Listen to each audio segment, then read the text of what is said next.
Welcome to Botches Off-Road. Join us as we talk about everything from gear reviews to trail stories, tent camping to rock landing, and all things to do with the outdoors. This is a wrap. We're back on the wrap train, doing wraps all the time. I love to wrap my wraps. There's a chicken salad wrap that my uncle used to make that I really need to get the recipe for. Sorry. I mean, it's on topic, but off topic. It's on topic, man, because now I'm thinking about snack wraps, and I might need to drive over to McDonald's. Dude, they are not what they used to be. They're not, but I still like them. Yeah. No, it's like, it had chicken. I think it was like mayo-based. It had a little bit of chicken, a little bit of ranch. And it had cut apples, and I thought the apples and blueberries in it would be really gross. Oh my God, they had a whole different, level of flavor. You just reminded me, because I need it. I used to live off of it. So it's a good trail snack. If Sienna, and by the way, I'm gonna complain here before we actually get into the wrap. Sienna doesn't like wraps, so it really sucks, because that's what I prefer. They're so easy to make. Having to make sandwiches all the time. I'm not big on bread, dude. That's what we eat when we're camping. That's our lunch food is wraps. Yeah, dude. I would be fine with 4 bags of tortillas or something. I'd eat my peanut butter sandwiches because I used to roll up peanut butter tortillas. Dude, I call love them peanut butter rollies. Yeah, there you go, dude. And for trail stuff, dude, peanut butter jelly rollies. As the kids say, that shit slaps. You could even do cheese roll-ups where you put some cheese on, roll it up, wrap it in tin foil, throw it in the coals. Oh, cheesy rolls. Yeah, cheesy roll-ups are the shit too. You can't beat them. Tortilla. I'm not even hungry and we're talking about this. Are we that fat? No, but it's good it gives some people some ideas for trail snacks. Yeah.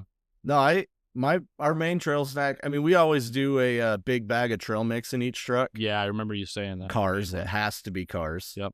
But then we always have wraps, at least in a cooler, so we can make them on the fly real quick. Yeah, our trail/road snack is always big sunflower seeds.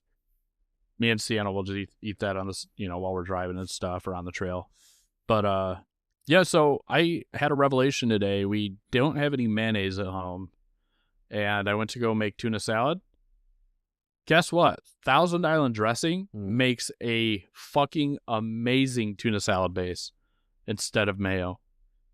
I might have to try that. Oh, dude, it's already got a little bit of relish kind of stuff in it. It's already got all the flavoring and all that. Dude, it was perfect. I didn't really have to add anything. All I did was add cracked pepper and hot sauce, because I'm a hot sauce bitch. But it was so good. That's another thing we've done for trails. Well, not trail snacks, but lunches. Yeah, is we'll get a rotisserie chicken from Sam's Club because they're $5. So we'll get 2 or 3 of those, and then we bring it home and we shred them and make chicken salad, and then just put it in the cooler. Do you remember the COVID guy, the rotisserie chicken COVID guy that went around? Okay, so there was this guy who would go to Costco or Sam's Club. And he was a fucking nut, dude. So he had a barcode T-shirt on, and the barcode T-shirt it was the barcode for the rotisserie chickens at the Sam's Club or Costco. And he didn't want anybody touching his chicken because he didn't want COVID on them. So he bought 3 rotisserie chickens to the line, and there's video of this. He's like, "Scan my shirt," and they're like, "Huh?" They go to reach for the rotisserie. "Don't fucking touch the chicken." He's like, "Scan my shirt. This is the rotisserie chicken." He goes, "I don't want anyone touching my chicken." It was just so funny. And he looks he kind of looked like that old dude off of It's Always Sunny. Oh my God. You know what I mean? He just gave me that same kind of impression. That's but it was really funny. So rotisserie chicken also gives me a headache when I eat it. So I have to eat it cold. Really? For some reason, when it's hot, I Yeah. don't know if it's the grease or preservatives or how it's cooked, it gives me a headache. So KFC chicken does the same thing. But when I eat it cold, it doesn't. I don't know why. Yeah. But yeah, Sam's Club rotisserie chicken makes the best chicken salad. Yeah, Um, very good. the Jeans and Meyer ones, not only are they twice the cost of the Sam's Club one, Yeah. they're never as good. And Costco's is all right, but it's not as good as Sam's Club. Speaking of chicken, so there's also this trend going around. Have you ever heard of Dave's Hot Chicken?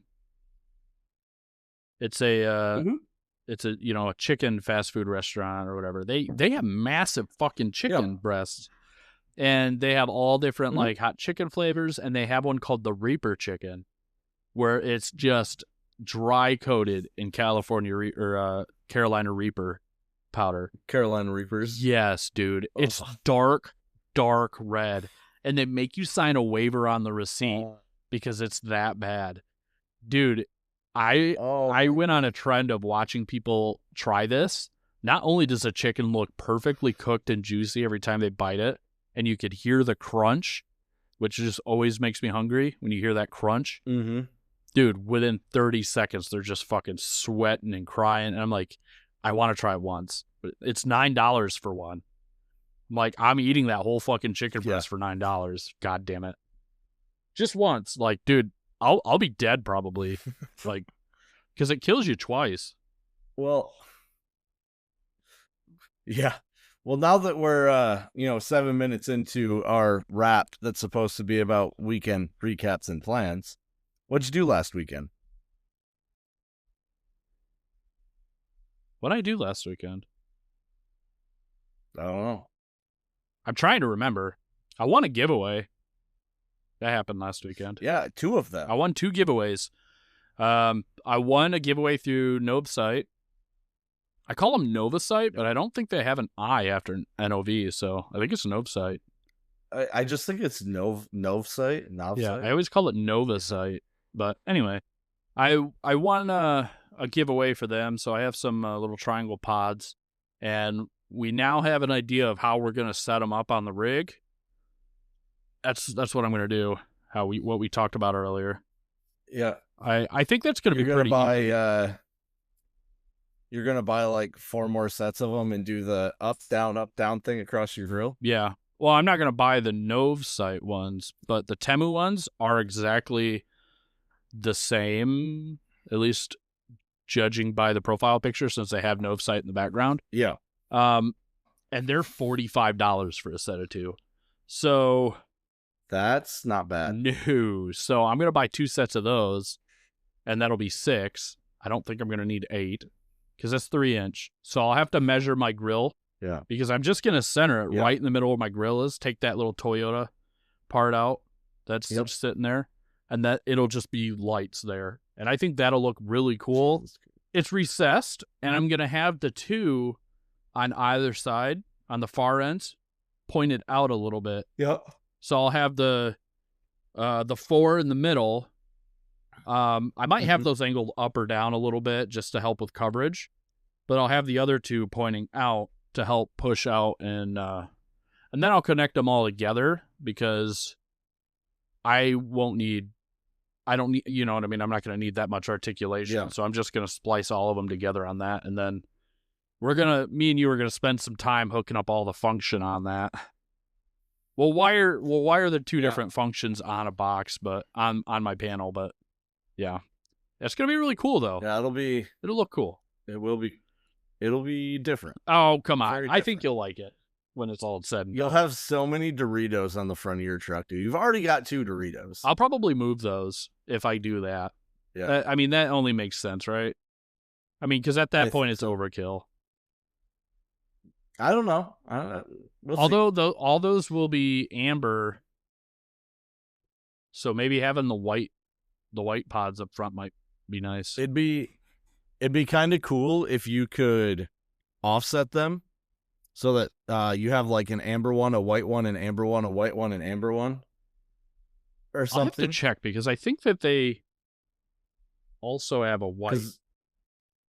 I was saying, because then you could have the option to do white or the option to do amber, which in my opinion is pretty killer because sometimes the amber light just doesn't cut it when you need to see something. Yeah, well, my headlights do really good too. And then I'm going to get that LasFit, I think it's like a 40-inch single LED. bar. Mm-hmm. And I'm gonna do that up top on that cutout where the Prinzu goes. I think that's the one that might be the one I have on the back of the truck. Is that a 40-inch? I'm looking right now. I can't. I want to say yours is like a 20 something. I think. So it might be a 24 inch. Yeah, I'm assuming it's a 24. So 40 is noticeably wider. My dogs are being absolutely fucking ridiculous right That's now. okay. Oh, it's 22 inch. Yeah, so if anyone hears a bunch of clicking and knocking, it's my dogs being dogs. It happens. But yeah, so I won that, and then I won a pedestal fan, which just so happens to be the same fan I'm using now, same brand. Ogre. Yep, Ogre. So I'm going to donate my old Ogre fan, old as in it's less than a month old, to Alex. And I'm going to use that pedestal one because a lot of the times we camp in a smaller tent. And that Ogre is really good at just, like, I used it for 2-3 days straight when we were out camping. Mm-hmm. So it was really good for that. But I'm my little dagger. Really excited. I don't know. I'm really excited to hang that in the swag at my feet, just pointed at me, pulling cold air in all the time. Dude, will that be in contact with the window? Like to be able to pull in? Yeah, it should. Dude, I think it might be basically AC at that point. Oh, I'm I'm excited. Even when I close the side doors, right, the two big ones, it'll be like a tunnel effect where it's just blowing cold air over me. It's gonna be sick. That's sick. I'm so stoked. Yeah, yeah.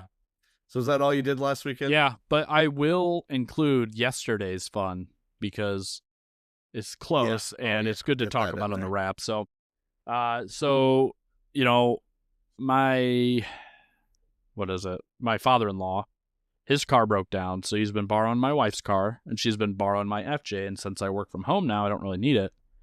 Well, she was picking up my kid yesterday, and all of a sudden she pulls into the daycare parking lot, and the Christmas tree lights turn on the FJ, and she starts getting this loud, constant beep from the dash, and she calls me, and I'm like, I have no idea, and she's like, yeah, okay, I think you're out of brake fluid, and I'm like, well, that means we have a leak somewhere. So she popped the hood, looked in there, and she's like, oh yeah, this fucking dry. There's no brake fluid in there whatsoever. And I'm like, well, check the lines by the wheels. Maybe I snagged something when I was trailing the other day. And she just went around the corner of the truck, looked at the driver's side rear, and there's just a puddle sitting around the tire. And she's like, found it. And that was a big puddle. That was a big puddle. So I've been meaning to change my brake pads out, and I went to do them either Sunday or Monday, but because she's been borrowing the truck, I haven't really had the time to do it or the chance to do it, plus the rain. And they went out. We lost a pad somewhere, and the caliper is pretty much just dragging against the rotor and overextended the piston, and it leaked all the way out with the piston seal. I'm assuming that's what it was. Yep. And yeah, I leaked all my brake fluid out the piston seal. So I called Alex, said, hey, it's an emergency. I need your help. And he goes, I'll grab my tools. And he fucking came over, picked me up, and we went to daycare, backed it up into another parking spot. I had to go grab another caliper because my caliper was fucking toast. I mean, done. Yeah. There was barely anything left of the one side of it. It had been sitting on that rotor for a while. So my rotors are toast on that one. My caliper was toast. We replaced the caliper, put new pads on it, and I'll have to get another caliper, another set of pads, and 2 rotors to make everything right. And I'm probably going to do that Friday or Saturday and try to get that done before I go, depending on how much, our allotment, like I told you. But yeah, so that was really fun. That was a fun way to end my night last night. I had shit to do and he had shit to do, but life happens, and he was there. Yeah, so That's really cool. We did all that fun stuff, and then I came back and edited yesterday. Well, I guess it'll be Tuesday's or Wednesday's episode for you guys, but I edited Wednesday's episode and got that out on time, even Woohoo! though it's supposed to be out on Tuesday. Right. But whatever. Yeah, Hey, shit. that was fun, man. Yeah, we got to hang out a little bit too. We don't hang out a ton despite being 7 minutes away from each other, but Yeah, I think that was since doing the long travel. I think that might be my first time on the expressway. I don't remember going on the expressway with long travel. yeah, I mean, it did good. But I mean, yeah, no problems. So, 4Runner is now expressway travel rated. Yep. And I even did 75. yeah, dude. And it wasn't terrifying. No. I mean, honestly, his steering wheel is a lot more solid than mine when we're going 75. Mine gets a small vibration, and I just thought it was from the tires, but I'm assuming it's not now, judging by yours. So I might have to address that at some point. Because it goes away. It's a certain range of speed. It'll like get a little rattly, but not a lot. That might be your ECG, or well, you replace it with an ECGS bushing. It's your, oh, you know what? I look retarded. It's your needle bearing. It's a little needle bearing, but I can't remember the name. Is it the needle bearing for the CV? Going in, yeah. That's what Joe was telling me that too. And I've got the tool to change it. Well, Duncan bought it, but we have the tool to change it. Right. So when I do that, I'll just redo the seal and the needle bearing, and yep. I don't think I'll need new CV. Well, I might buy new CVs just because we're doing it all anyway. But yeah, I also need to order new CVs, not because mine are bad, but because all of my spare CVs are for 4Runners, and now I need Tundra CVs, so I have no spares. Yeah, and yours won't fit mine. We were talking about. Damn it. Yep. So Rock Auto, $45. I don't know what they are, but yeah, I think it's like $100 to buy a set off eBay, which is probably what I'll do. Yeah. So yeah, that's fun. Yeah. I'm not buying them from AutoZone, even though I get a good discount. They're way too expensive. Although, dude, they're fucking crazy. The issue, well, the good thing about buying them from AutoZone is I always get the warranty. So if they ever go out, I'll always have a replacement for free. It's like you have to buy it once and you won't need to buy it again, basically. But you also have to be close to an AutoZone when it breaks. Right. Or you have to have a way to get to one. So, and they have to have it. Right. I like O'Reilly's for the same reason. I do a lot of O'Reilly's stuff just because then there's an O'Reilly's everywhere. Right. I mean, AutoZone's... I just take the part. AutoZones are everywhere. And also, my wife is a store manager on AutoZone, so it does help. She's got a little bit of push-pull. She knows how the system works, so it helps with getting returns and stuff. So, but what about you? What did you do this weekend? Yeah, this weekend was great. I got out of work early because I still have no turkeys.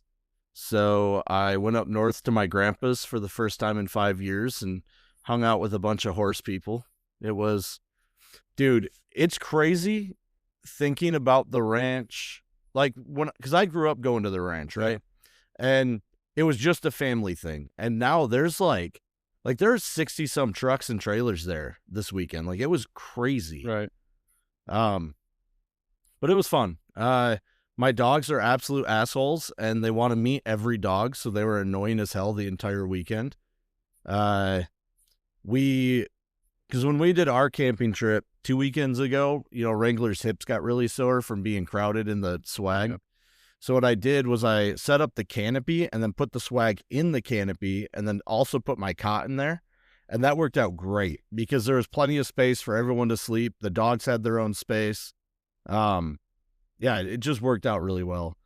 But after doing that, I realized it's just time to get Wrangler's own space. So I ordered a 23-0 Woof Den, which is pretty much just my swag, but scaled down for dogs. So cool. It's so cool, dude. And it's funny because you can double it for the kid if he ever needs it and you don't have the dogs. I actually, for Christmas, I plan on getting him a single person swag, but I want to get him a full size one. That way he can have it from now until he's an adult. Yeah, and they don't really, they last forever, so. Yeah. It's not like you're going to It's not like it's a bad investment doing it.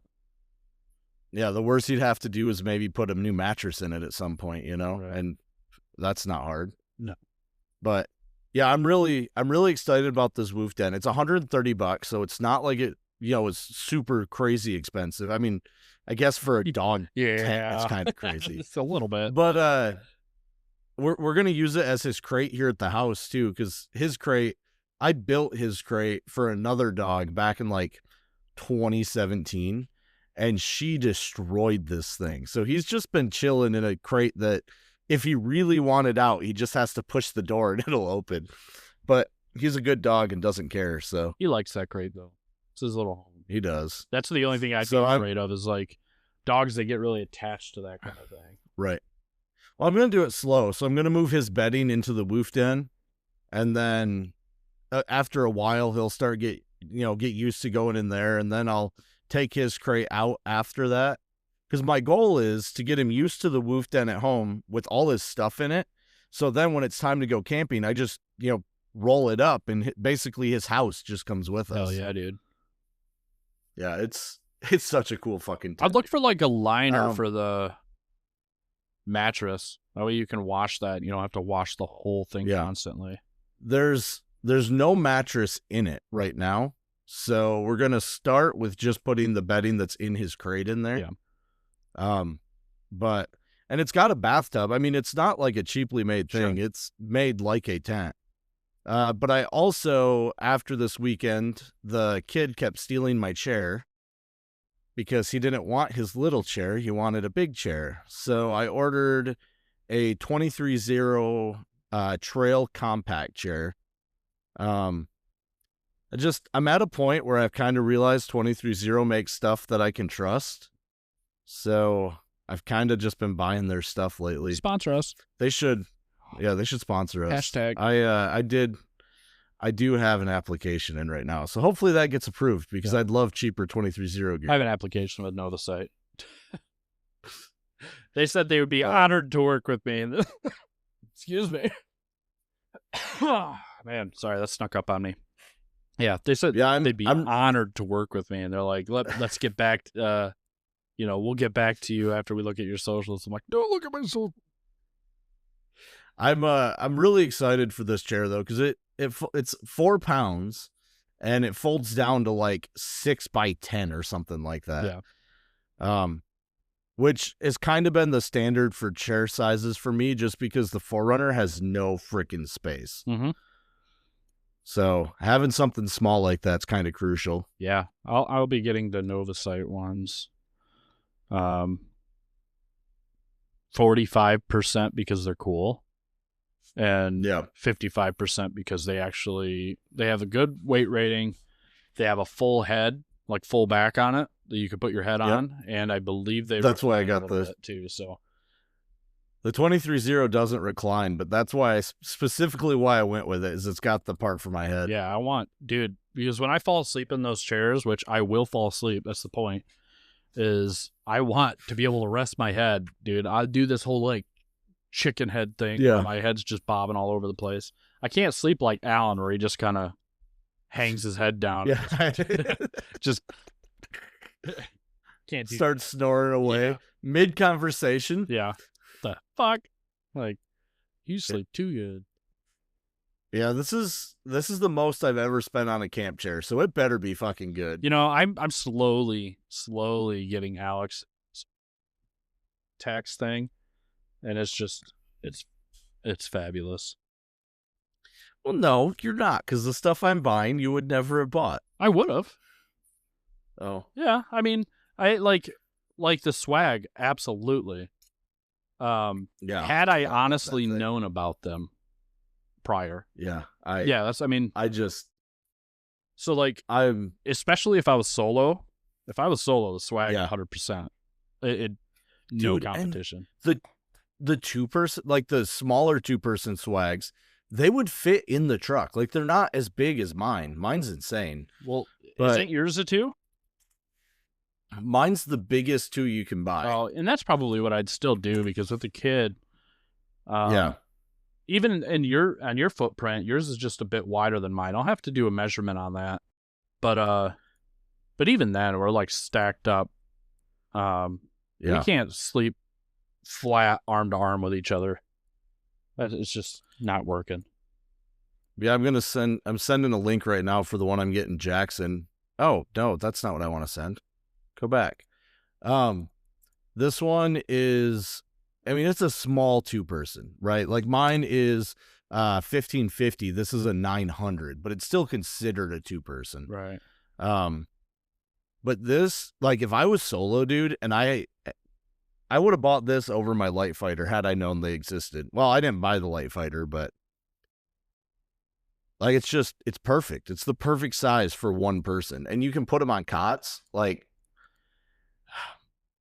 so the dual 900 is 85 inch by 43 inch by 33 inch. The Yep. dual 1100 is the same. So, yep. what's the difference? I don't remember, Maybe, but there is a difference. Yeah. Let's see. Measurements, feature specs. You got to have one of those little comparison charts, I'm sure. Scrolling. Oh. Karua color. Temperature regulating inner camping tent. Oh, it's an interior tent. Oh. Anyway. The other brand that I've been seeing that I am kind of interested in, they're called like Kakadu or something like that. Kakadu, huh? Kakadu. Huh.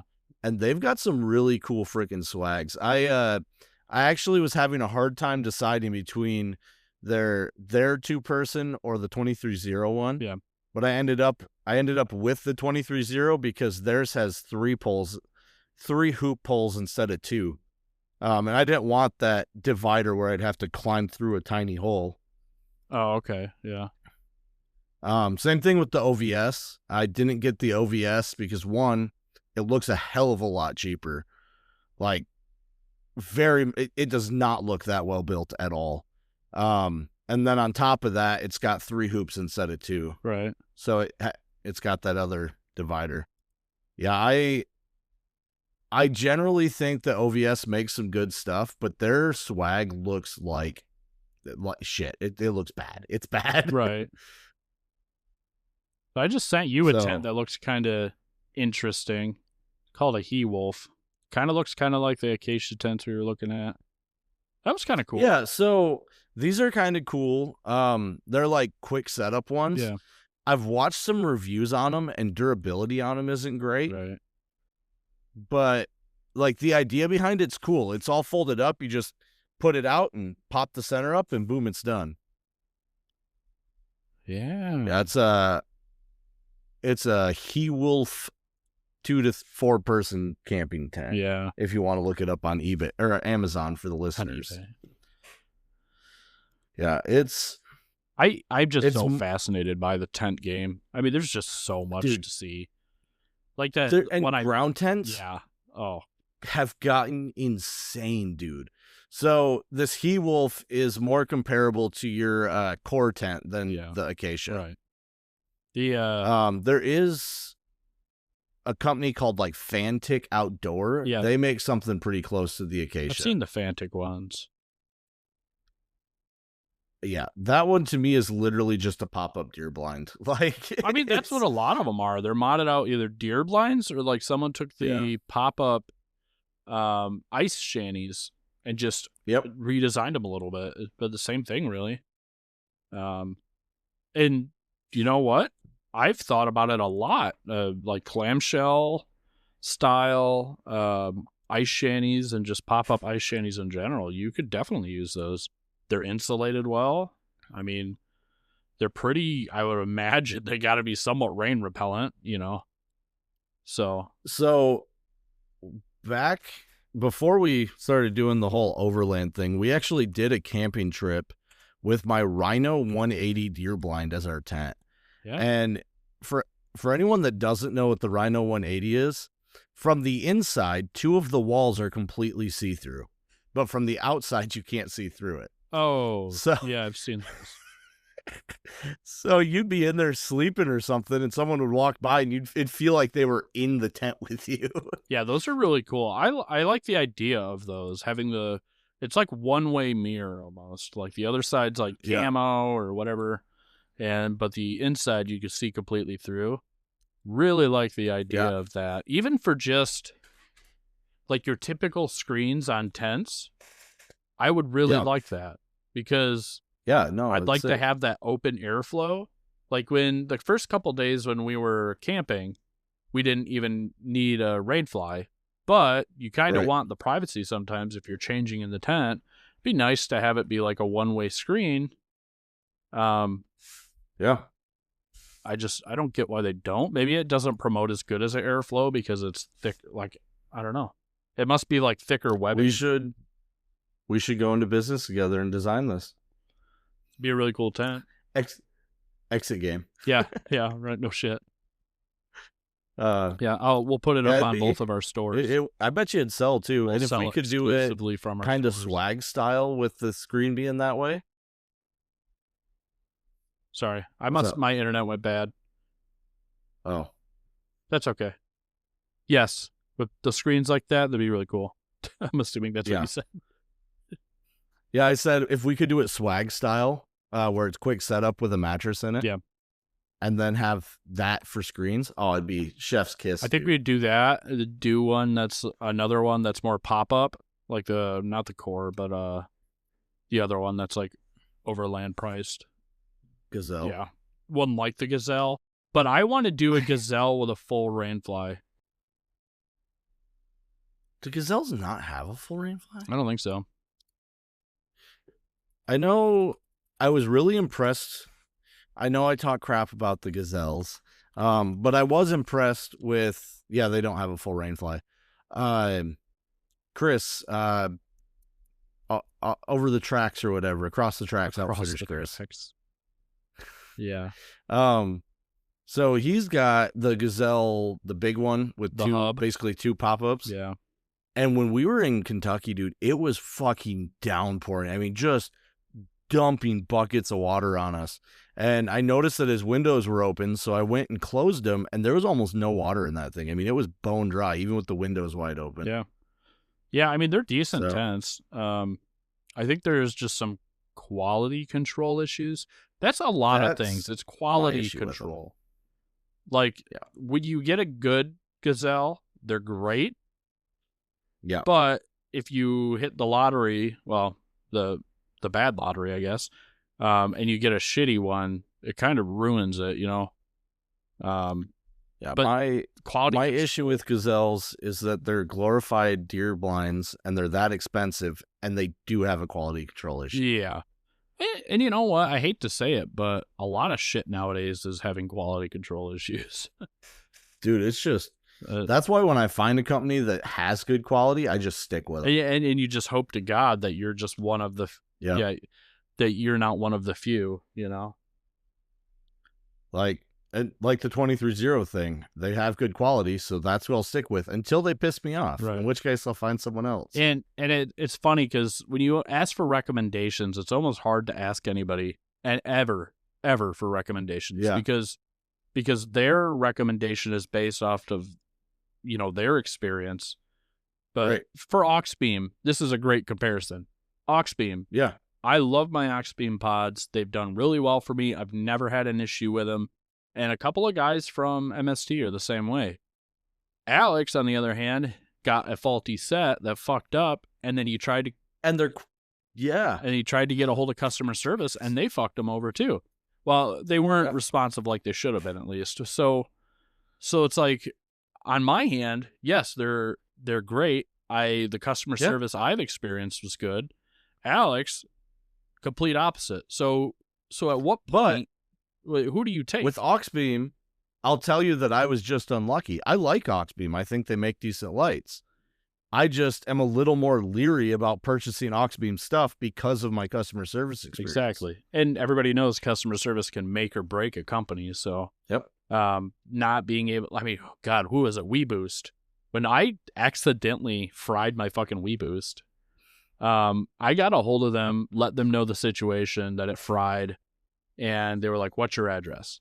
Told them my address. They're like, "Yep, we'll ship you out one. Yep. It's on the way." They got a hold of me within 8 hours of me sending them the message, which is spectacular for me. That right there sold it as WeBoost being a great company for me. So, Well, an Expo. Yeah. You know, I had my Expo break, and I reached out to them, and it was within a week they'd sent me a new control box and had the winch working again. yeah, I forgot about that. Yeah. Yeah, it Yeah, really does make it or break it. and if you remember, because it broke like the day before we recorded, Yep. and I made the comment, this will be the determining factor on if Expo's worth it. I'll tell you right now, Expo's great. I love my Expo. Yeah. Yep, it really is that important. So, to you companies that start, start skimming a little bit when it comes to customer service, don't. Because a lot of us are going off of peer recommendations. Yep. And we're going off of other people's experience when we're talking about this stuff, especially now the Facebook groups are so big and everybody's, going off of everybody else's questions. It's like, you guys want to make sure your shit's, handled. Your customer service is good. You handle these complaints. And when I worked at Tractor Supply, their viewpoint was if the customer has an issue, figure it out. Like get them situated, because you have one mad customer that can affect 1,000 customers. Makes one bad post on social media now, and you lose 1,000 customers, or it goes viral and all of a sudden 1 million. So it only takes one. So at the end of the day, just figure it out, make sure they're happy, and you might lose a little money in the short term, but you're gaining people, long-term customers and return customers in the long run. Yeah. Yeah, and if you're not going to have good customer service, price your stuff cheap enough that it doesn't matter. Yeah, that we could just buy a new set because we don't want to deal with you. Exactly. I mean, that's really the skinny of it. Like, if it's going to be, I'd say it's going to be shitty customer service, or you're not going to have it at all. I want $30 for a 40-inch light bar. Shut up. I'd use Bauer as an example, but I've actually had good customer service with them, and their stuff's cheap. Yeah. So yeah, but hey, dude, look at that. We're at 37 already. Yeah, look at that. Blew right past our 30-minute mark. That's what happens when you talk about wraps for 7 minutes. So, all right, guys, we will catch you guys later. Catch you on the flip.